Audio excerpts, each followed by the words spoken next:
This is Darren Aronofsky, the writer director of Pi, And Sean Gillette, the lead actor, and playing Max Cohen. There goes Maddie Libatique, our DP. and that was actually Sean and Luke playing Go with a homemade Go set. We were shooting in a abandoned, not an abandoned, but a lighting factory in Bushwick, Brooklyn. So we made a Go set out of washers, spray painted some of them silver and the others gold. Do you still have that set? Yeah, we had a little extra time on our hands. Do you have it at home? I have where's it the around set? somewhere. There goes Jonah, working hard. Eric Watson with long hair looking like Jackson Brown. And Mom, that's Darren's mom, Charlotte, and My mom- Joanne Gordon. Who's my mom's best friend and was craft services as well as the landlady, the evil landlady in the movie. And there goes Sean having some OJ, and once again Luke Dawson eating all of our food. Big Red Luke Dawson. He crashed the set for one day, and he's probably going to be the most visible person in this behind-the-scenes footage. Charlotte was a mom to us all. This is our vibrator cam. See, Eric really does look like Jackson Brown at that point. It's a project here. Very low. This is Eric giving my mom a massage. I don't know what that's I about. can't believe you let this on the Luke tape. Dawson once again. That's Ken Ken Ishii, soundman extraordinaire. There goes Laura, our AC. AD. Duh. That's That's our the AC. AC. The extraordinary Chris Beerline. And there's Luke Dawson again eating all of our food. Having a breakfast burger. Literally, he worked one day and ate more food than anyone in 30 days of production. Now Upstairs in the space we had that's the Euclid the set. set of the apartment. The two walls. You see how the two walls are removable. Those two walls retracted. So that we could stick the camera behind it. There goes Maddie on the monitor. Hey, Scott Franklin, who was our associate producer and also, responsible for losing everything on set. Matthew Marafi, and you saw the He's the production designer. That's Sinclair's. the beautiful and talented Sinclair Scott Smith. Oh, there's me with a beard and mustache. I grew the beard and mustache so I could be an extra in the hot seat scene. I didn't need it, but You're a terrible extra, by the way. I bad extra or bad accent? What'd you say? I said you're a terrible extra. And I wasn't an extra. And in also the film. voiceover, I mean. Yeah, voiceover. I'll point that out on the other tech. So what we're shooting here is. Oh, that's a nice shot. This footage was all shot by a friend of mine, Sar Klein, an editor in Los Angeles, who came to visit for a day. We're preparing for a hallucination sequence here where the door smashes open as Max watches in horror. Were you on set here for Sean, or No, were you I just was, downstairs? I was downstairs in the courtyard smoking hundreds of Marlboros. Right, and now Sean is. How long you been off cigarettes, Sean? 4 months, pal. Everyone, give him a clap. Okay, so this is when the door bursts in. This would be Sean's point of view. Okay, build it up into shaking. All of Euclid. That's Matt Marafi behind the door, trying to do a good job as the evil forces invading Max's consciousness. More violent. That's a miscommunication. What did he do? He taped them on so they would snap off? I don't know. I don't remember. Maybe we may have no. They hot glued them to the wall so that when they yanked, they would fly off. But there would be some resistance. There was a lot of hot glue on that set. A lot of hot glue. The whole set was hot glue. Yeah, we all had some good hot glue burns. When the set got really hot from the lights, everything started to melt. And there's Marafi coming out of the white void. That's Mylar on the wall to help increase the intensity.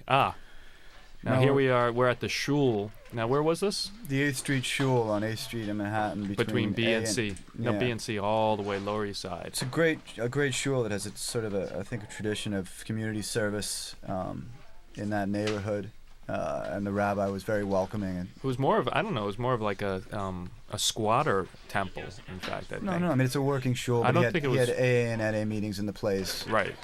But I mean, I don't think he actually owned it. I think they were actually like squatting rabbis. Oh, that's interesting. That was the thing. The whole day was really threatened early in the day, and we only had one day to shoot the shul scene, and it was all threatened almost by the electricity, which we couldn't really pull on. I forget, there just wasn't enough electricity, and then when they went to wire it, I remember Sinclair had to go in the basement. The basement was filled with like 3 or 4 feet of water, and he had to wade through 3 or 4 feet of water with electricity, which was not really pleasing, but we got it done. So that's Stephen Perlman, the great Stephen Perlman. who gave us, his heart and soul, to bring Rabbi Cohen alive. That's Izzy Lifshitz, the the Hasid standing behind me right there, who besides being an actor in the film and an extra was also the Barda King and our consulting producer. I think that was his and title. Judaica consultant. Judaica consultant. Izzy brought a lot to the film in a strange variety of ways, but he's a great guy to hang out with. This is, I guess, it looks like I was doing a cutaway of the great Ben Shankman Ben at work. Shankman with Tom Tomanillo behind him. Tom Tomanillo is a great story. He plays Ephraim, and when he came in to read, he was so nervous. He was so terribly nervous. He couldn't even get the words out. And then then I told him just to calm down because I could tell he was a good actor. He was just so nervous, and I just was like, all right, just get as angry and as furious as you can and just scream at me.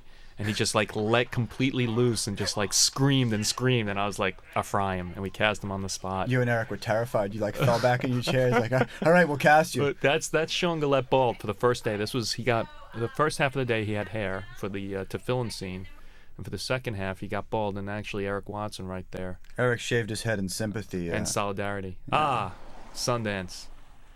That's the green skies of Utah. That was the Pi Condo with our banner. And there's Eric Watson. We're outside the Egyptian Theater on Main Street. This was I think the last screening of the film, so we were already feeling kind of good. I'm wearing my grandfather's hat and jacket. And there goes my mom, now no longer on the set. I do. Hey baby. Hey baby. What's up? The ultimately, completely cool Matthew Libatique. There goes Joanne. Left to right, Tyler Brody, Jonah Smith, and our lawyer Dan Getz, a production lawyer. The two guys on the left are Plantain Films, who gave us some money to finish the film. This is, I guess, my exhausted toast. We had sold the movie, I think, 3 hours before this, and our fuel had just completely run out. That's funny. The only person who laughs about making money is the executive producer.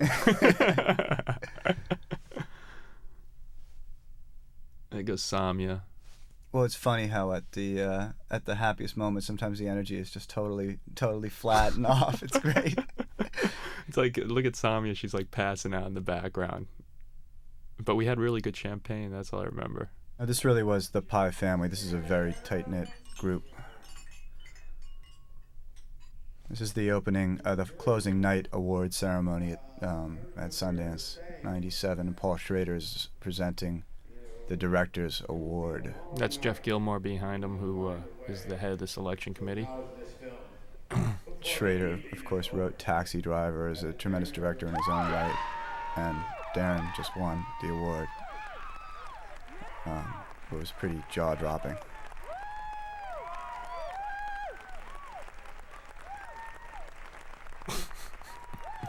I was so unconscious during this whole thing. I don't even remember walking up the stage. It looks like an alien body moving.